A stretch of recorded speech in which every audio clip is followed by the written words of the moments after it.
안녕하세요. 인간 같지도 않은 남편과 이혼한 30대 여성입니다.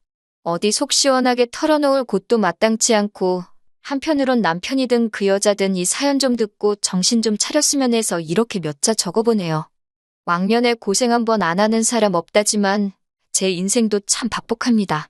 저를 낳으면서 죽을 고비를 넘기셨다는 어머니는 제 나이 15에 돌아가셨거든요.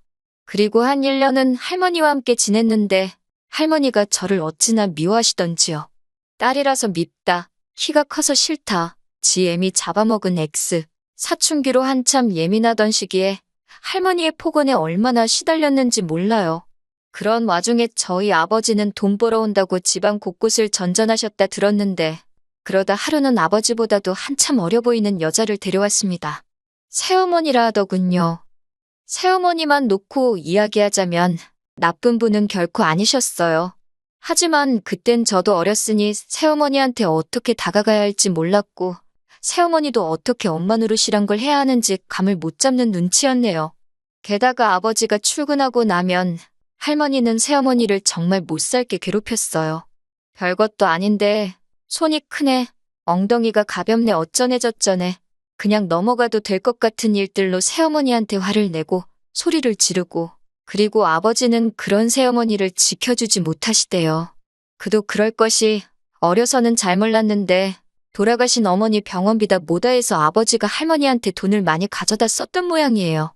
할머니도 할머니대로 다 큰 아들이 저러니 얼마나 답답했겠어요? 그러니 그 화풀이를 저한테 하다가 나중엔 애먼 새어머니한테 했던 거지요. 그리고 아버지는 자기 때문에 새어머니가 공경에 처하는 걸 뻔히 알면서도 나몰라라 하기 일쑤였고요. 결국 저희 새어머니는 아버지가 돈 벌어온다고 지방에 내려간 어느 날 오밤중에 흔적도 없이 사라졌습니다. 이후로 아버지가 어떤 심정으로 사셨는진 솔직히 모르겠어요. 단 한 번도 저에게 그 속을 내비치신 적이 없으니까요. 다만 새어머니까지 집을 떠나자 아버지는 완전히 일을 손에서 놓으셨습니다.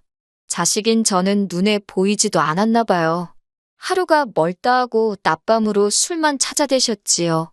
누가 술이라도 한 잔 사준다 하면 거절하는 법이 없었고요. 돌아가신 그날도 동네 아저씨들하고 술을 드셨대요. 한 아저씨가 데려다 준다 하는 걸 아버지가 자긴 멀쩡하다고 고집을 피우곤 혼자 집으로 향하셨다는데 경찰한테 전화를 받고 병원으로 가니 이미 싸늘하게 식어버린 아버지가 저를 기다리고 계셨습니다. 도로에서 자동차 세대에 연달아 치이셨다고요. 저희 아버지 사건은 뉴스에도 나오고 잠깐이나마 세상을 떠들썩하게 했지만 금방 또 잊혀졌어요. 세상살이가 원래 그렇잖아요. 이후로 저는 다시 할머니와 둘이 지내게 되었는데 이렇게 표현해도 될지 모르겠지만 사는 게 아니대요. 아버지가 그랬듯이 할머니도 술을 찾기 시작하셨고 언젠가 한 번은 저더러 공부는 해서 뭘 하냐며 제 교과서를 다 찢어버리셨지요. 그러다 고등학교를 졸업한 다음 날 할머니가 저를 불러 200만 원을 손에 쥐어주시더니 나가랍니다. 저를 보면 돌아가신 어머니 아버지 생각이 나서 억장이 무너진다고 당신 앞에서 사라지라대요. 그렇게 집을 나왔어요. 아니, 쫓겨났어요. 그리고 이후로 주변 사람들에게 물어물어 공장에 취직을 하게 되었고요. 공장 생활은 생각보다 나쁘지 않았습니다. 묵묵히 맡은 일만 잘하면 매달 꼬박꼬박 월급이 들어오니 그 돈 모으는 재미로 살았지요. 그러다 제 나이 25에 지금의 남편을 소개받았습니다. 이후로 6개월의 짧은 연애를 하고 단촐한 결혼식을 올리며 부부의 연을 맺었네요. 결혼할 때 제가 모아둔 돈과 남편이 모아둔 돈으로 작은 전세방을 구했어요. 시부모님은 부모 없는 제 처지가 마음에 안 든다며 전혀 도움을 안 주셨고요.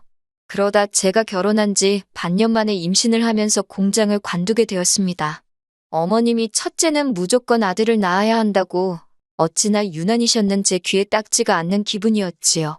그리고 다행히 어머님의 바램대로 저는 10달을 꼬박 채운 뒤 아들을 낳았습니다. 그제서야 어머님께 며느리로 인정을 받았어요. 내 배 아파 낳은 아들, 그리고 남편, 시부모님, 비로소 내 가족이 생겼다는 그 기쁨과 행복은 어디 견줄 것이 못 되었지요. 하지만 그 행복은 오래가지 못했습니다. 아들이 2돌을 막 지났을 때 남편에게 여자가 있다는 사실을 알게 되었거든요. 주말이었는데 이른 아침부터 남편이 회사에 가서 확인할 게 있다며 집을 나서더라고요. 그런데 점심때가 지나도 집에 오지도 않고 혼자서 고생하는 남편을 생각하니 안쓰럽더군요. 그래서 아들 얼굴 보고 힘내라는 뜻으로 영상통화를 걸었습니다. 그런데 몇 번이고 신호가 가도 전화를 안 받는 거예요. 그래서 어쩔 수 없이 포기하고 있는데 남편한테 전화가 걸려왔어요. 얼른 받았더니 남편이 누구랑 이야기를 하고 있더라고요. 전에도 종종 휴대폰을 엉덩이로 잘못 눌러서 엉뚱한 데다 전화를 걸곤 했는데 이번에도 그런 모양이었지요. 그래서 전화를 끊으려고 하는데 어떤 여자가 남편한테 오빠 어쩌고 그래요.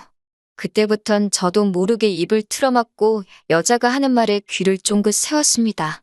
30초 남짓의 짧은 대화였지만 둘이 어떤 사이인지는 알고도 남을 만큼 저질스러운 대화가 오고 가더군요. 휴대폰을 들고 있던 제 손이 바들바들 떨리고 있었네요. 남편은 그날 늦은 밤이 돼서야 들어왔습니다. 남편에게 데이트는 잘했냐고 물으니 남편이 뜬금없이 그게 무슨 소리냐고 그래요. 그래서 아까 휴대폰으로 당신이 생중계해주지 않았냐 했지요. 그러자 남편이 허겁지겁 자기 휴대폰을 확인하더니 되도 않는 변명을 늘어놓더군요. 영업하느라 만난 거라나 어쩐다나 영업을 몸으로 삶아떼고 하냐고 쏘아붙이니 저더러 하는 말이 집구석에 있는 제가 뭘 알겠냐입니다. 그러면서 저더러 거울 좀 보래요. 일주일 중 하루 쉬는데 너가 남자면 너 같은 여자랑 집구석에 있고 싶겠냐고요. 비참하고 화도 나고 더 속상한 건 이럴 때 전화할 친정도 친구도 없다는 사실이었어요. 그런데 누구한테라도 이야기를 하지 않으면 속이 까맣게 타들어갈 것 같더라고요. 그래서 고민 끝에 같이 공장에서 일하던 언니한테 전화를 걸었습니다. 언니가 제 이야기를 듣더니 잘 살고 있는 줄 알았는데 이게 웬일이냐며. 그래도 이혼은 하지 말라대요. 지금 네가 가진 게 뭐가 있냐고. 이혼하면 그 XX들만 좋은 일 시키는 거라고요. 그러면서 이참에 저더러 다시 일을 시작하래요. 어쨌든 돈이라도 몇 푼 쥐고 있어야 더 더러운 꼴은 안 볼 거라면서요. 언니 말을 듣다 보니 일리가 있더라고요. 당장 남편을 보면 더럽고 혐오스러울 것 같은데 그간 모은 돈은 이 집구석에 다 묶여있지. 생활비는 타서 쓰니 여윳돈도 없지. 그 생각을 하니 서글픈 거예요. 그래서 바로 언니한테 어디 아는 일자리 없냐 물으니 마침 자기 아는 사람 사무실에서 사람을 구하더라며 자기가 다리를 놔주겠답니다. 공장만큼 돈은 안 주지만 그래도 애 키우면서 하기엔 나쁘지 않을 거라고요. 그렇게 일을 시작했습니다. 남편은 바람핀 걸 걸린 이후로 에라 모르겠다 식으로 더 뻔뻔하게 나오기 시작했어요. 제가 일을 한다고 하니 저 같은 애를 누가 써주냐면서 아주 무시를 하더군요. 너무 모욕적이었지만 정말 갈 곳이 없어서 기댈 곳이 없어서 이를 악물고 그 수모를 견뎠습니다. 아이는 어머님이 맡아주신다 하셔서 거기다 맡겼고 저는 회사 일을 시작했어요. 언니 말대로 월급은 많지 않았지만 그래도 집이 아닌 곳에서 제 할 일이 있다는 그 사실만으로도 큰 위로가 되더군요. 잡생각을 잊기 위해 일을 정말 열심히 했어요. 사장마저 저한테 적당히 하라고 할 정도로 말이에요. 저는 월급을 받으면 70%를 주식에 부었습니다. 위험한 게임이라고 생각했지만 이렇게 하지 않고는 돈을 불릴 방법이 안 보이더라고요. 그리고 마침 사장이 제가 주식에 관심을 보이니 자기도 주식 투자를 하고 있다며 이리저리 도움을 주었어요. 이후로 어느 정도 그렇게 제 손에 목돈이 생기니 자신감도 생기대요. 남편이 바람을 피든 말든 무관심해지더라고요. 저 인간 없다고 내가 못 살 것도 아니다 싶었달까요. 그렇게 한 2년쯤 지났습니다. 아들은 어느덧 유치원생이 되었고 저도 회사에서 완전히 자리를 잡은 상황이었지요. 하지만 남편에게는 계속해서 근근히 계약직을 유지하고 있다는 식으로 이야기를 했어요. 혹시나 저한테 돈이 있는 걸 알면 어떻게든 뺏으려 들진 않을까 걱정이 되었거든요. 그리고 여자의 눈이 멀어서 그런 건지 제 말을 그냥 고지고대로 믿대요. 아니, 어쩌면 그냥 관심이 없었던 걸 수도 있고요. 솔직히 말하자면 가정은 지키고 싶었어요. 남편이 미워서 정말 죽기를 바란 적도 있었지만 그래도 아들을 위해서 이혼만은 안 하고 싶었지요. 어머님 아버님과는 원만하게 지내고 있었으니 남편만 제자리를 찾으면 될 것 같았거든요. 그래서 내가 좀 잘해볼까, 그러면 저 사람 마음이 돌아올까 그런 바보 같은 생각도 몇 번을 했었고요. 하지만 결국 저희 아들의 초등학교 입학을 앞두고 남편이 저한테 이혼하자고 하대요. 이대로는 더 못 살겠다고. 그리고 그 여자가 임신을 했답니다. 저더러 그 애를 키워줄 거 아니면 이제 그만 자기를 놔달래요. 그런 소리까지 들은 마당에 껍데기만 잡고 살면 뭐하나 싶대요. 그래서 그러자 했어요. 그리고는 남편더러 대신 이 전세집 보증금은 전부 내가 갚겠다. 아들은 데려가라 했습니다. 변명같이 들리겠지만 저 혼자서 아들을 잘 키울 자신이 없었거든요. 그나마 어머님 아버님도 손자인 아들한테는 껌뻑 죽고 남편도 아들한테는 자상하고 좋은 아빠였으니 엄마인 저랑 단둘이 있는 것보단 낫겠다 싶어서 내린 결정이었네요. 재산이고 양육권이고 변호사 선임해서 깔끔하게 처리하면서 이혼하니까 3달도 채 안 걸리더라고요. 3달 동안 남편은 보란듯이 그 여자 집에 가 있었고 저는 평소와 다름없이 생활했습니다. 서운했던 건 어머님 아버님이 저희가 이혼하기로 했다는 이야기를 들으시곤 저더러 좀 참지 그랬냐면서 제 탓을 하셨다는 거예요. 말이라도 아들 그렇게 키워서 미안하다 그런 소린 안 하시더군요. 남자가 원래 한두 번 정도는 한눈을 팔고 그럴 수도 있는 거라고 내버려두면 알아서 제자리를 찾는데 제가 일을 크게 만든 거래요. 그런 말을 듣고 있으니 역시나 팔은 안으로 굽는구나 싶고 한편으론 내 편 들어주는 친정이 없다는 게 서럽더군요. 한편 회사에다가는 사실 이혼 이야기를 하는 게 맞는 건지 어떻게 해야 하는 건지 잘 모르겠대요. 그런데 공장 언니가 귀띔을 해준 건지 저를 뽑아준 사람하고 사장이 먼저 아는 체를 해왔어요. 기분이 나빴다기보다는 큰 숙제 하나를 누가 대신 해결해준 것 같아서 후련했네요. 그리고 이후로 그럭저럭 잘 지냈습니다. 아들이 보고 싶어서 밤새 눈물로 지샌 날도 있었지만 마음을 독하게 먹고 버텼지요. 그게 아들을 위한 길이라고 생각했으니까요. 어느 정도 정리가 되면서 저는 전세 보증금의 그간 주식으로 모은 돈을 합해 작은 아파트 한 채를 사들였습니다. 시기를 잘 타서 시세보다 저렴하게 대출도 거의 받지 않고 샀지요. 인테리어도 큰돈 들여 했어요. 새로운 집에서 좋은 기운 받아서 잘 살아보자고 몇 번이고 스스로에게 되뇌었지요. 그러다 3달 전 남편으로부터 연락을 받았습니다. 혹시 아들한테 무슨 일이라도 생겼나 싶어서 불이 나게 전화를 받는데 심장이 벌렁벌렁하는 게 느껴지더군요. 그런데 남편이 침통한 목소리로 생각지도 못한 소식을 전했습니다. 어머님이 암으로 입원을 하셨다고요.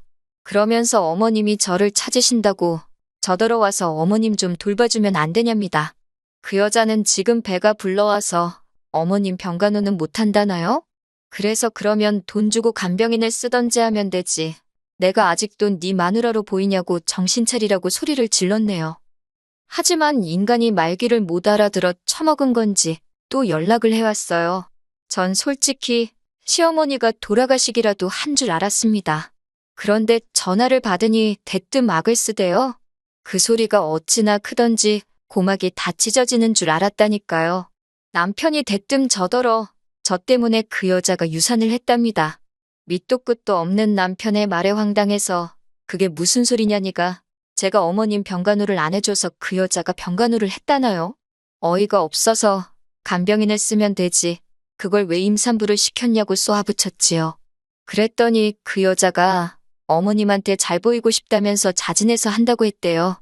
더 어이가 없었지요. 지가 한 걸 왜 나한테 날린가 싶어서. 그런데 어머님이 자꾸 그 여자 하는 것마다 저랑 비교를 하셨나 봐요. 그 여자가 스트레스 받는다고 몇 번을 이야기하더니 결국 출산을 한 달도 안 남기고 애를 잃었다고요. 듣고 있으니 그 여자도 어지간히 멍청하네 싶으면서도 그게 왜 내 탓이라는 건지 점점 화가 나는 거예요. 결국 열받아서 이게 다 당신이 남한테 피해주고 살아서 주변 사람들이 벌받는 거라 했습니다. 네가 남의 가슴에 못 박은 거 지금 돌려받는 거라고 다 네 업보 때문이라고요. 그러면서 애 하나로 끝날 것 같냐고 지금 생각해보면 꽤나 잔인한 말을 퍼부었던 것 같아요. 솔직히 제가 남편 뺨을 울려치거나 그런 건 아니지만 정말 신이 있구나 싶어서 무섭기도 하고 남편이 처한 상황이 고소하기도 하고 그래요. 카르마라는 게 정말 있기는 한가 봅니다. 아, 그리고 이런 와중에 속 편한 소리 같지만 저는 회사 사장님하고 조금씩 서로를 알아가 보기로 했어요. 그리고 아들에 대한 친권과 양육권을 되찾아오기 위해 변호사도 선임했고요. 하루빨리 모든 게 정리가 돼서 제 인생에도 따뜻한 봄날이 찾아오면 좋겠습니다. 긴 이야기 들어주셔서 감사합니다. 오늘의 사연은 여기까지입니다. 구독과 좋아요, 알람 설정해주시면 앞으로 더 좋은 사연으로 찾아오겠습니다. 감사합니다.